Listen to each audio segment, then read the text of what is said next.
Hi, welcome. In this video, I want to take a few minutes to respond by way again of IQ dog training. I'm putting out a video, tagging me in it. So, of course, I'm going to respond.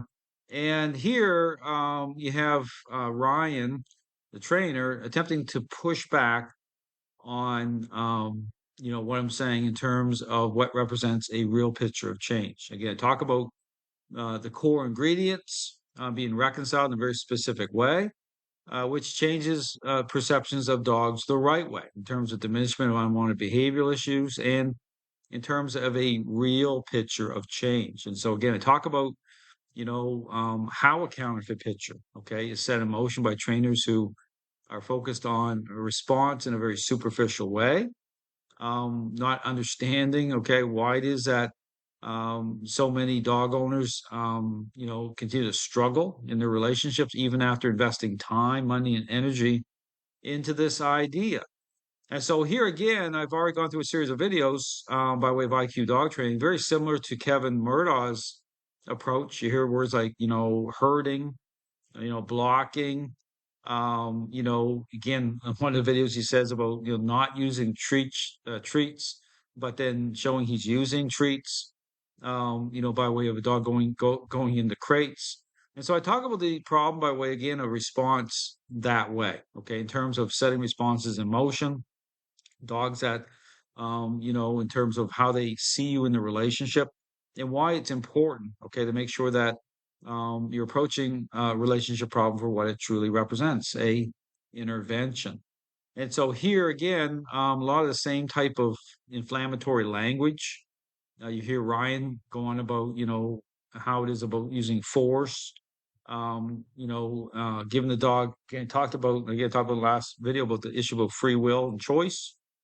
And again, I understand there's a lot of confusion in the dog training world. This whole thing about choices and free will, how this does in fact set up a counterfeit picture for so many dogs and owners based again on using motivating agents in the middle of relationship problem. Okay. And again, I talk about this, the whole selfish child example. Just consider what I'm saying. Once a child already become selfish, once a relationship problem is already underway between parent and child, it changes everything. And then to jump in that way and just focus that way on superficial response by way of using motivating agents, right? And just saying, well, that's the be all and end all. I'm going to trust those responses as representing that the relationship's getting better. Well, that's utterly, that's ridiculous. Okay. But that's what's happened. Again, and if you line all this up with just how common it is for dog owners to experience a counterfeit picture, it all starts to make sense. Okay. This happens all the time. People getting blindsided. And again, my Flipping the Script series, I go through all the controversies, okay, in the dog training world, showing that they're not just some sort of random accident, that they're all pointing directly towards what I'm saying is the source of the problem. So the dog training world's a train wreck to begin with. But here's the thing. You got trainers out there like Ryan, IQ Dog Training. These trainers are trying to, show that what I'm saying is wrong, okay? But it actually makes complete sense, okay? If you just look at the problems and then just again, I'm putting out specific information showing why it is that these dogs might be moving around and these trainers are using these kind of Cesar Millan like methods. But if you pay attention, there's clues. Okay, there's moments within peppered through their whole video that shows these dogs are totally not agreeable. Okay, even in especially in Murdaugh's, you look at Murdaugh's golden lab golden retriever video, the dog biting into the owner like over and over and over again, biting into the Gandalf staff, biting into the slippers, jumping, going around, bypassing, all of it. It's a mess. But again, trying to do it this way, it does not align. Okay, it creates this open door effect where the dog continues to hold control in the relationship. And just these trainers are just so because understand they're so appearance focused. It's like the show, right? It's just like trying to put on a show, and it's full of problems. Okay, so here one response. This was addressed to me, talking about structure, communication, and clarity. So let's play some of this to see what he has to say. So what is training? Training, it isn't just obedience. It's not just commands. Training is also setting the proper foundation so that proper training can take place. So here he's waving his arm around, talking about laying the foundation. But what does that mean? I had the Tom Davis video. Watch that. Tom Davis building rapport with the dog using the tug toy to let dog express control. And then Tom Davis is getting redirected on over and over and over again.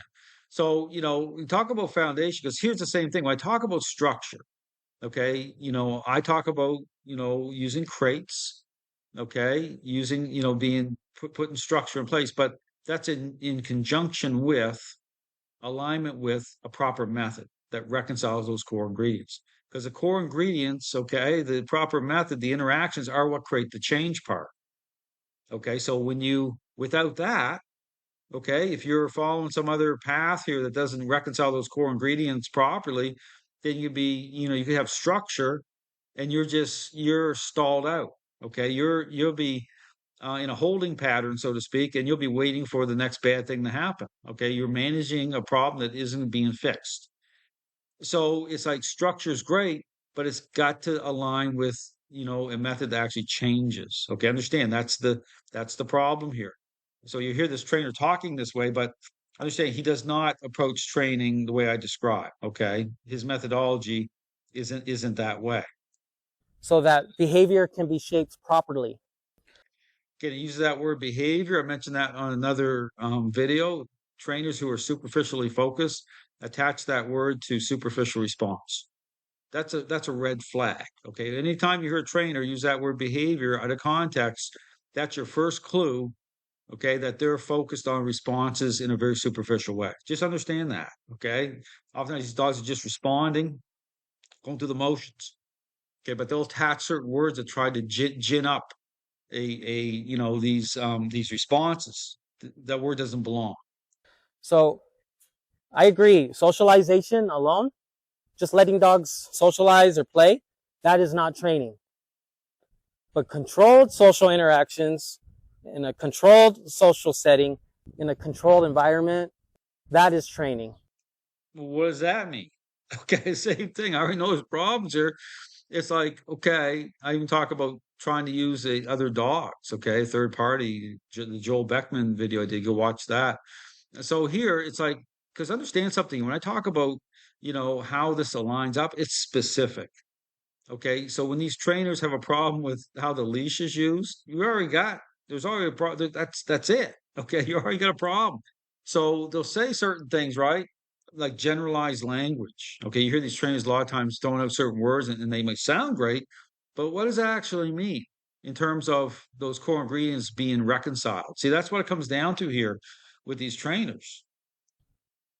So I don't separate obedience from behavior modification, from structure. To me, it's all structure. It's all part of training. It's all the same thing.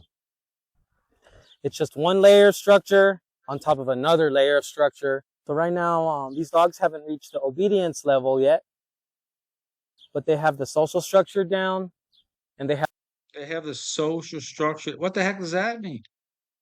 Okay, like I said, this is about dog human. Okay, it's got to tie in. And so the test when I walk into an environment based on that social connection, I'm attaching the leash, because it's a connection point.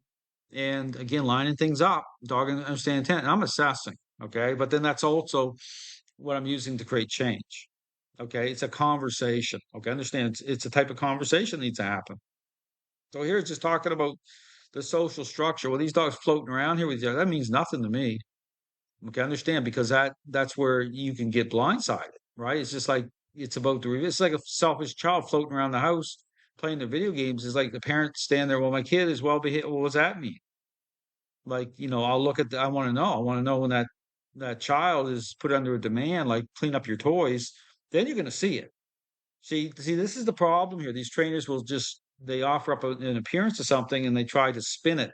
They try to say, oh, this means this. Well, no, there's a specific way to put it to the test. Understand, that's the good news to the system, right? You want to know. I want to know. So you don't know. these trainers, because they're not approaching training that the way I described. Have the safety structure down. Safety structure is just the dog's routine. You know, they know what the rules are, the crate time, This guy's just babbling. I mean, yeah, I mean, boundaries. boundaries. Social structure is how they behave in social settings.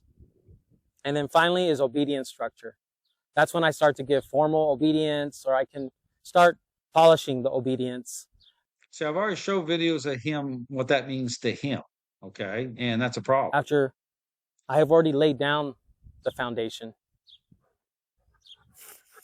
And see, if you notice, there's no dogs jumping on me. All these dogs had a problem with jumping.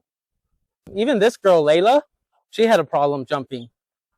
So he clips the video. I mean, I find it interesting. A lot of times they clip, it just jumped. Like what was it in the clip part? But it took time for me to build that consistency and that social structure. But here's the problem, the same thing here.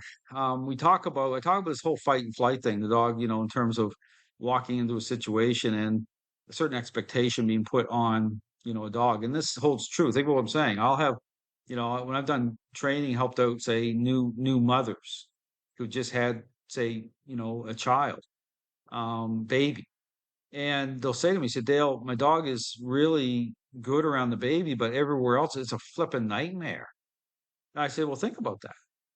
The dog feels and understands, okay? It's expressed through, how you're interacting and just that, what you're giving off in terms of being around, when the dog comes near the child, the dog feels that. The dog's like, okay, hold on here a second. I'm not messing around here, but everywhere else. But see, that's the thing, even with this. It's like you'd be out there and has a certain expectation, but but it doesn't mean that the actual overall relationship's getting better.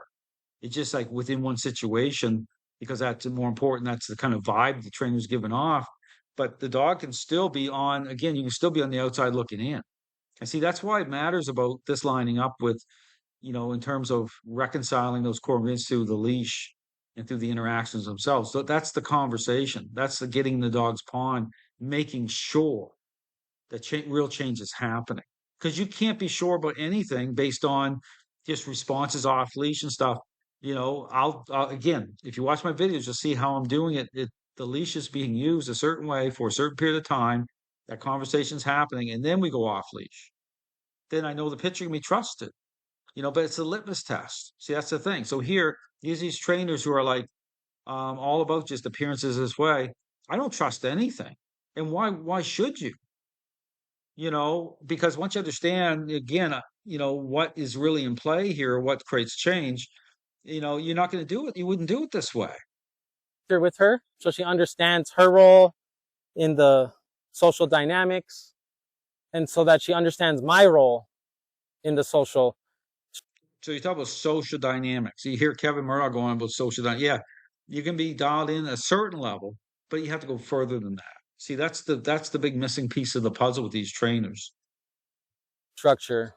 When the dog understands you're the leader, they don't jump on you. So if you're wondering, why does my dog jump on me? It's because they don't understand that you're the leader, or they don't want to accept. Or again, there's a level of that, but these dogs, the boarding trains, they're going, like I mentioned this before, they go back to the owner. Watch out. Because again, what transfers over, what they adopt to this, to this way. It's about those core ingredients. If they're not reconciled the way I talk about to generate what needs to be generated with the original owner, very much a problem. Okay, there's a difference. These trainers never think about or consider, or they're not dialed in that way anyway. And that's why so many board and trains with people are a waste of time. They wash out because you have to understand the relational dynamics in play here. I talk about that. I could be successful even incorporating certain ideology in for my own personal dogs or dogs that I'm training on a board and train. But when they go back to the owner, that could wash out so fast based on, what using treats and doing certain things represents to them. Okay, they'll not just be stalled out. They aren't going to gain any traction at all. So it matters. Understand these things all matter. Or pay that respect that you're the leader. Not yet. Not until they're ready.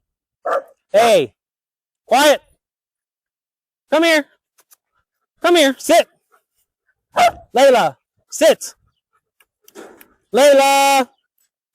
Layla, sit. Sit. No.